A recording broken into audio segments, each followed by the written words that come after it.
my beautiful bookish friends, I'm Bowen and welcome to my August wrap up. In August I feel like I read a lot, even though technically I did only read 11 books, which is lower than average for me. But I think it's because I read predominantly from my physical TBR, so visually it's a lot compared to normal. About half of the books that I read were in my week off reading vlog, which I will link in the description down below. So I'm going to do the books from that video at the end and do the books that you've not seen me talk about first. So let's get right in with the first book, which is Atlas Paradox by Olivia Blake. This one I only gave 2 stars. Now, I read the Atlas 6 about a year ago now, and I really enjoyed it when I read it. There were some quotes in there that I really loved, and I really liked the characters and the story. But with this one, I don't know whether or not it's that I forgot a lot of what happened in Atlas 6, but Olivia Blake's writing is just not for me. I feel like her writing is for, like, intellectuals, which I am not.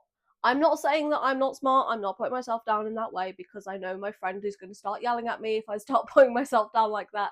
I'm not saying that I'm not smart. I'm saying that I am not big brain, master's degree, doctorate kind of big smart, which I feel like you need to read this book. I feel like if you don't have a doctorate, did 7 years in university, this book is going to completely just and I just didn't really follow much of any of it. Like, I didn't care about the characters anymore. I didn't care about the story anymore. Like, this is going to be a really good book for someone else, but a lot of this went completely over my head. I have no idea what even happened in this book. It feels like it was a fever dream. And I think it almost comes across as just like a little condescending. There are going to be people that absolutely eat this series up and they love it. I am just not academic like that. Then we have Next to You by Hannah Bonham Young. I gave this one a 4.25 and a 3 spice rating. This is the next book in the next series. So the first book was Next of Kin, then it's Next to You. This one follows Lane and Matt, which are the best friend characters of the couple in the first book. And I just love Hannah Bonham Young's writing. Like, I just eat her books up. They're so sweet and lovely. In this, Lane buys a school bus that she's planning on converting into her home, but she doesn't really have any clue how to do that. She just falls down a rabbit hole at 2 in the morning. And let's be honest, who among us has not fallen down some form of weird rabbit hole at 2 in the morning? So she buys the school bus and then she takes it to Matt, who works at the garage, so they can fix it up together, and it's kind of a friends to lovers type of story. This also deals a lot with grief because she's not dealt with the trauma from her father's passing. But I loved Lane and Matt together. Matt is just such a cinnamon roll. I love my cinnamon roll men. You know, if you've been on my channel for any amount of time, cinnamon roll, very sweet, adorable, kind of awkward guys with a dirty mouth. It's just my cup of tea, and I love my fictional men like that. And Matt is no exception. He is a Samoan as well, so he comes from the big family, and they visit his family as well. I just loved it so much. I'm going to pick up every single thing that she writes. Hannah Bonham Young is an autobiography for me now, for sure. Then we have The Tyrant Alpha's Rejected Mate by Casey Wells.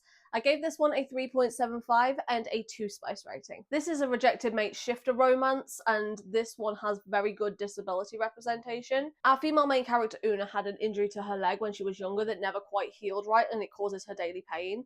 So for that, she's seen as weaker, which is why the alpha rejects her. And also because he doesn't believe that they're fated mates until after he's rejected her and she goes and gets the bond removed because she doesn't want to be in pain anymore.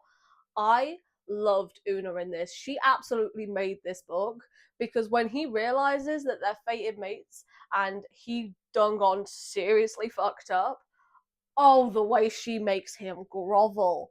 Mwah. I loved it. I loved it so much. Because sometimes when it has to be like a groveling moment, it's kind of rushed. This, she drags it the fuck out, and I was here for it. This man was on his fucking knees. And Una was absolutely just such a badass. I loved her. She just wanted to like run her own little business that she's got going on, and she just wanted to be on the outskirts living her life with her friends, and she didn't want anything to do with this man, even though that she's obviously very drawn to him because, you know, fated mates and shifter werewolves and stuff. But I just loved her so much. I have read book 4 in this series, which I didn't really rate as highly, but I really enjoyed this one. The groveling was just top tier, and I fucking loved it. I also just kind of love a shifter romance because they're my guilty pleasures. and this was definitely one of my favorites. Then we have I Married a Minotaur by Regine Abel. I gave this one a 3.5 and a 2 spice rating. I think with this series, one thing I have to kind of know going into it is it's more plot heavy than romance heavy. Because I go into these books thinking it's going to be all about the romance, when realistically, I think it's more about how the two characters coming together helps the species of alien monster man. Like, for example, in this one, we have the Minotaur, who is considered a violent race, and they have, like, blood rush violence, and they have to kind of, like, duke it out to get all their aggression out. So they're trying to work out how best to run the society when the Minotaurs go through an aggression rage without causing any more damage than is necessary, either to each other, the community, or the surrounding areas in general.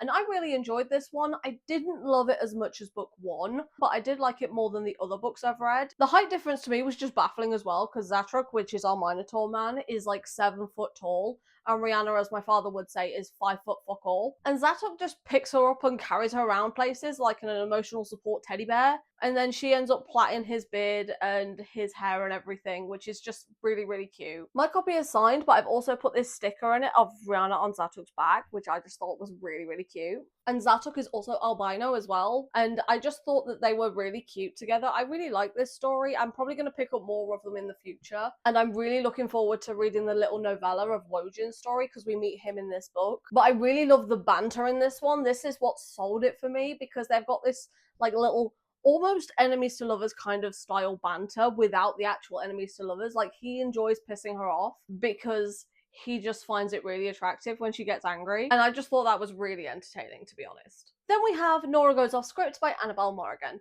I gave this book 2 stars. Now, I have to give credit where credit is due. The single mom aspect in this was done really, really well, I think. But this is speaking as someone that doesn't have kids, never been pregnant. I have no idea what the fuck I'm talking about. But the endless checklists, this kid has to be at this place at this time, and then this kid has this class, and all of that kind of mental checklist, I think that was done really, really well. Everything else about this book was just such a suspension of disbelief, it made me insane. Like, the suburban single mom and the hottest movie star ever that just randomly moves into her house. What in the genuine fuckery? There was no tension, there was no chemistry, they just went straight in for the kiss part of it, which seemed to come out of nowhere because, again, there was no chemistry. No banter. And the main character, Leo, being a celebrity, famous movie star, was put upon this pedestal, even by Nora. So it was more the fact that she was dating this celebrity rather than who he was as a person. And it just kind of screamed self-insert fanfiction, and not in a good way. I mean, don't get me wrong, Leo also had no personality, so the fact that he was a celebrity was his entire personality, which kind of sucked. The miscommunication in this was the type of miscommunication that every fucker hates, that could have been sorted with one simple 5-minute conversation. Like, it's not a long book, and that is probably the only good thing about it, other than her portrayal as a single mom. But I just did not vibe with this at all, which is really, really sad for me. Then we have All I Wanted Was a Glass of Vino, but an Alien Duke Kidnapped Me Instead by Petra Polano. I gave this one a 4.25 and a 4 spice rating. Now, don't get me wrong, I really love Petra Polano's writing and I love her series, but the issue I have with this one, because it's me and I have to have an issue with fucking everything, is because of the kidnapping aspect of it, it felt really isolated and didn't have all the big world building and all of the external character development as the other 2 books in the series. Because for the majority of this book, the only person that Marta interacts with is Rafer himself, other than his assistant, but that's it. So we don't really get to see much of the external characters that were in book 1 and 2 until like the very end of this book. But I still really love this series. It is so much fun. Rafer had a toy box that was severely overflowing, let's put it that way, and I am so not mad about it. In fact, I am a little bit jealous, and I love that for her. I really do. Now we're on to the books that I read in my holiday vlog, starting with Wicked Fox by Kat Cho. I gave this one a 2.75. This is probably going to be the last young adult fantasy book that I pick up for a while that's not The Diviners, because I just didn't love this. It just didn't grab me the way I wanted it to. No YA fantasy on my shelf seems to be doing that lately, which is really annoying. This book follows Mi-young, who is a 9-tailed fox who essentially has to kill men in order to survive, and Ji-hoon witnesses her do this and tries to befriend her because he is fascinated by this gorgeous nine-tailed fox Gumiho woman. So he ends up befriending her, and she kind of has to keep the friendship going because if he doesn't stay quiet about what he saw, then she has to kill him too. And she doesn't want to have to kill him. I mean, this was fine. It didn't really do anything for me, but a lot of young adult fantasy is just not doing it for me anymore. This seems to be a theme for this year, and I need to stop. But I have so much of the gorgeous YA fantasy books on my shelves, and I'm kind of sad about it. Honestly, I think this book was just kind of average. It was just kind of fine, but there wasn't really much to it. I liked the characters, and I liked the relationship between the two of them and everything. And the story was okay, but it didn't grab me. You know, with a fantasy book, I need it to grab me and drag me in, and it just didn't do that.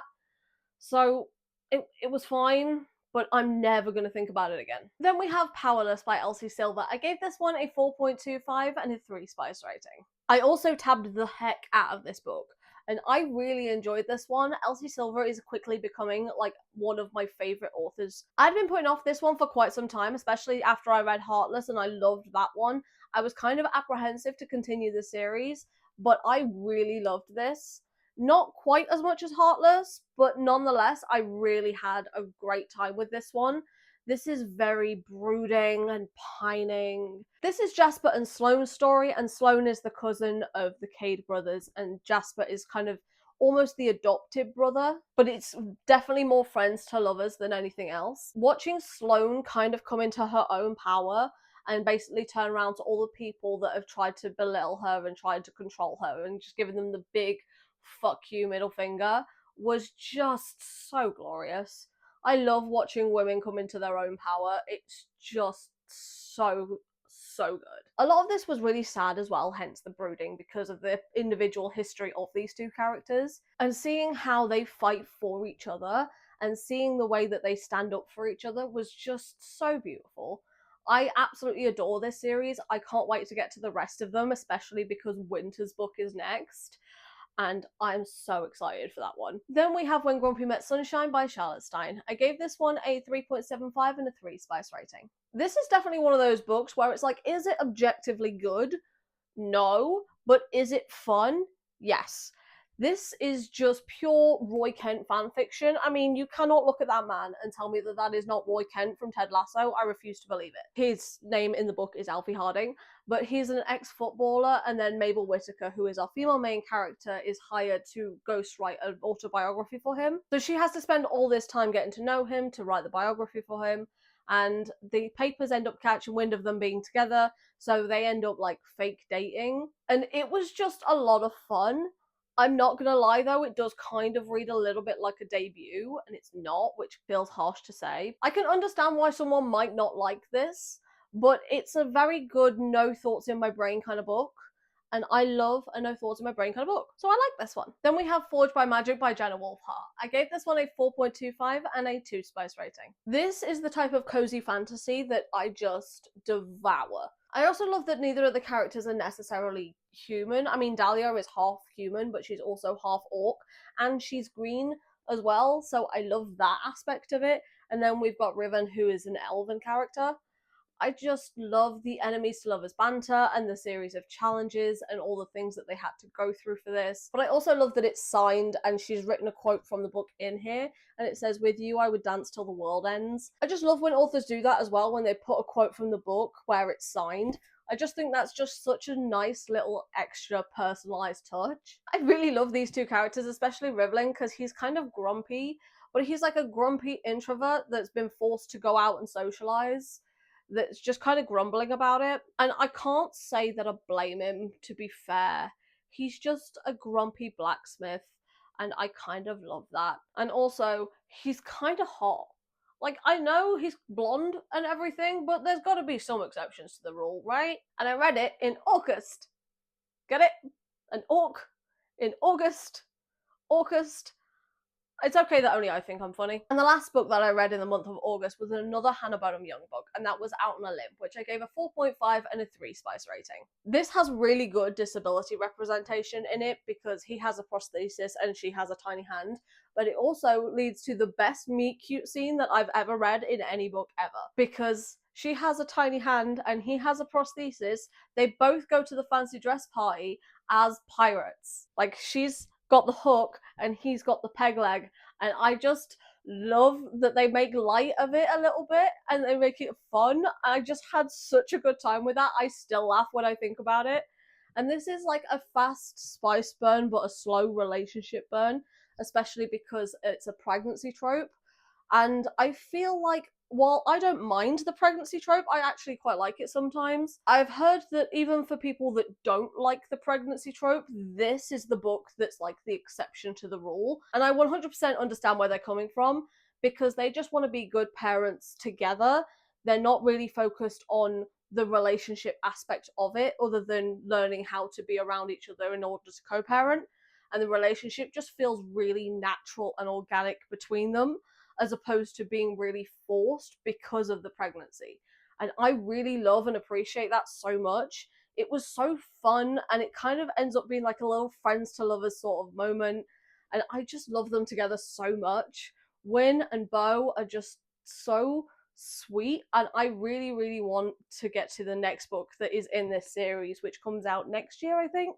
I found that Hannah's books have a lot of heart to them, but they will still make you laugh all the way through, and I absolutely adore that. Like, any book that can make me laugh and make me feel things like at the same time, it's top tier. And I love that. And that is all the books that I read in the month of August. So if you managed to get this far into the video, then leave the beach emoji in the comments down below. But for now, thank you so much for stopping by. It has been lovely having you here. And I hope to see you in another video coming very soon. Bye.